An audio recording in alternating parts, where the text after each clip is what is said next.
में 1857 की क्रांति एक महत्वपूर्ण विषय है।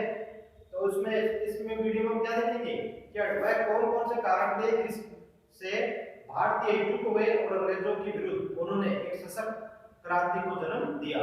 तो वह कारण थे, प्रमुख कारण कौन कौन से थे? पहला है राजनीतिक कारण। तो राजनीतिक कारण में भी समझिए दो चीज थी जिन्होंने भारतीयों को अंग्रेजों के समक्ष खड़ा किया। सहायक संधि किसने लागू की थी भारत में? Lord Wellesley. बहुत इंपॉर्टेंट है, आप याद रखना। लॉर्ड वेलेस्ली यानी भारत में जब जो 18वीं शताब्दी है उसके अंतिम वर्षों में ये चर्चाओं का दौर चल रहा था कि नेपोलियन भारत पर आक्रमण कर सकता है। कौन था नेपोलियन? फ्रांस का जो शासक था। तो नेपोलियन बोनापार्ट के संभावित आक्रमण को देखते हुए तत्कालीन जो गवर्नर जनरल था लॉर्ड वेलेस्ली, उसने सहायक संधि प्रथा लागू की, यानी भारतीय देशी रियासतों से इस संधि के माध्यम से अंग्रेजों ने उन्हें अपने नियंत्रण में स्थापित कर दिया। यह दिखाने के लिए तो क्या था कि राजा बना रहता था, लेकिन अंग्रेजों ने एक तरह से उसकी आर्थिक स्वतंत्रता को समाप्त कर दिया। तो सहायक संधि प्रथा वह कारण था जिससे जो भारतीय राज्य है ये उनकी आर्थिक स्वतंत्रता समाप्त हुई और ये भी अंग्रेजों के विरुद्ध एक असंतोष का कारण बना। अगला है इसी में राजनीति में गोद निषेध प्रथा। ये किसने लागू की थी? लॉर्ड डलहौजी। यानी गोद निषेध प्रथा क्या थी? भारतीय परंपरा के अनुसार यानी किसी के पुत्र नहीं होता था तो वह क्या करता था, किसी अन्य जो लड़के को गोद लेकर, यानी वो क्या करता था फिर दत्तक पुत्र, यानी अन्य को गोद दिया हुआ जो दत्तक पुत्र है उससे अपना उत्तराधिकारी मनोनीत किया जाता था। लेकिन लॉर्ड डलहौजी ने एक नया नियम लगा दिया, वो थी गोद निषेध प्रथा। यानी भारतीय राज्यों को ब्रिटिश राज्य में मिलाने के लिए डलहौजी ने एक नवीन प्रथा को लागू किया। इसमें क्या था कि कोई भी शासक जिसके स्वयं का पुत्र नहीं है, यानी उसने दत्तक पुत्र गोद ले लिया, उससे वो मतलब नहीं है। यानी राजा के अगर स्वयं का पुत्र नहीं है तो राजा की मृत्यु के बाद उसका जो राज्य है वो ब्रिटिश राज्य में मिला दिया जाएगा।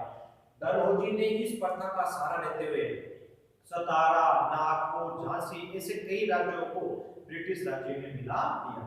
तो ये डलहौजी की ये जो गोद निषेध प्रथा है ये भी भारतीयों में असंतोष का प्रमुख कारण थी। अगला है आर्थिक कारण में भी दो महत्वपूर्ण चीजें थी। दोस्त लगान व्यवस्था, यानी अंग्रेजों ने समय समय पर लगान वसूल करने के लिए अलग अलग तरीके अपनाए, जिनमें तीन रैयतवाड़ी बंदोबस्त, स्थायी बंदोबस्त, मालवाड़ी बंदोबस्त। लेकिन इन तीनों में यानी शासक का हम प्राचीन इतिहास से देखेंगे तो शासक के उद्देश्य दो होते थे लगान व्यवस्था में। क्या? एक तो राज्य की आय में वृद्धि हो, दूसरा किसानों के हितों को भी साधा जाए, यानी किसानों का भी हित हो। लेकिन अंग्रेजों ने जो भी बंदोबस्त लागू किया उसमें उनका मुख्य उद्देश्य क्या होता था कि ज्यादा से ज्यादा लगान वसूल किया जाए। उन्होंने भारतीय किसानों के हितों की अनदेखी की। इसी के कारण क्या हुआ, तो विभिन्न जो बंदोबस्त थे काफी दोषपूर्ण थे और इसमें लगान का अधिक भार किसानों पर डाल दिया गया, जिससे उनकी स्थिति काफी दयनीय हो गई। इसी में दूसरी चीज थी अंग्रेजों की दोषपूर्ण जो आर्थिक नीति थी, यानी अंग्रेजों ने भारत को सिर्फ एक कच्चा माल प्राप्त करने और तैयार माल को बेचने वाले बाजार के रूप में स्थापित कर दिया।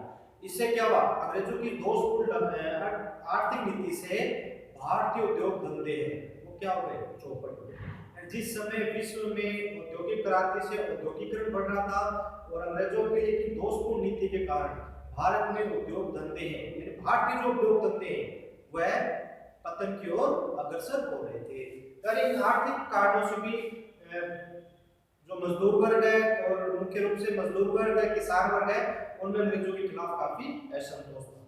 अगला है सामाजिक कारण, प्रजातीय भेदभाव, यानी अंग्रेज भारतीयों के साथ प्रजातीय भेदभाव करते थे। यानी अंग्रेज अपने आप को जो ये कह सकते हैं उच्च कुलीन या अपने आप को एक उच्च नस्लीय साबित करना चाहते थे, जो कि भारत को निम्न है दृष्टि से देखते थे।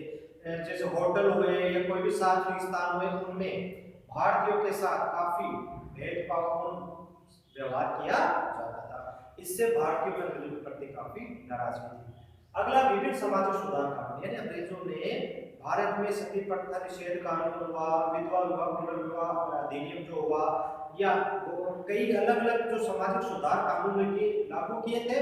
लेकिन इससे भी जो एक भारतीयों का वर्ग है वो नाराज हो गया कि अंग्रेजों का हमारे सामाजिक मामलों में हस्तक्षेप करने का कोई अधिकार नहीं है। तो इन सामाजिक कारण भी अंग्रेजों के खिलाफ असंतोष उत्पन्न करने का कारण बने। अगला सैनिक कारण, यानी भारत में जो ब्रिटिश सेना है उसके अधिकांश सिपाही कौन थे? भारतीय थे। लेकिन भारतीयों के साथ वेतन, पदोन्नति, इनमें सब में भेदभाव किया जाता था।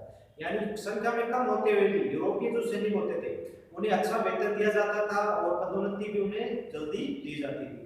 तो भारतीयों के साथ सैन्य व्यवस्था में भी वेतन और पदोन्नति को लेकर भेदभाव किया जाता था। इससे सैनिकों में भी अंग्रेजों के प्रति नाराजगी थी। तात्कालिक कारण, यानी सब कारण तो उत्तरदायी थे, लेकिन वह महत्वपूर्ण कारण जिससे जो 18 सितंबर की क्रांति है, जो 31 मई को जिसका दिन निश्चित किया गया था, वो 10 मई 1857 को हो गई मेरठ में। उसका मुख्य कारण क्या था?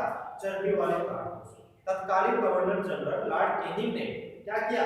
एक नई राइफल काम में लेना शुरू कर दिया, एनफील्ड राइफल, जिसमें जो कारतूस प्रयोग होता था उसमें कहा जाता उसका जो ऊपरी खोल है उसमें जो गाय सुअर है उसकी चर्बी मिली हुई थी, और सैनिकों को इसको प्रयोग करने से पूर्व उसे मुंह से ऊपर का जो उसका कवर है या कह सकते हैं ऊपर का जो खोल है वो मुंह से खोलना पड़ता था।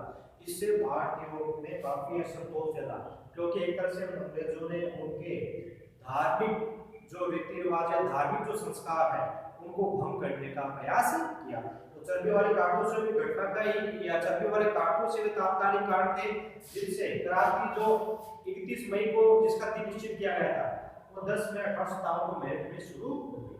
चर्बी वाले कारतूसों का सबसे पहले विरोध था, सोनावा नाम काफी प्रसिद्ध है, ये बैरकपुर छावनी थे, वहां के सिपाही मंगल पांडे ने सर्वप्रथम इसका विरोध किया था। तो ये प्रमुख कारण थे जिससे अब भारतीयों ने अंग्रेजों को एक सशक्त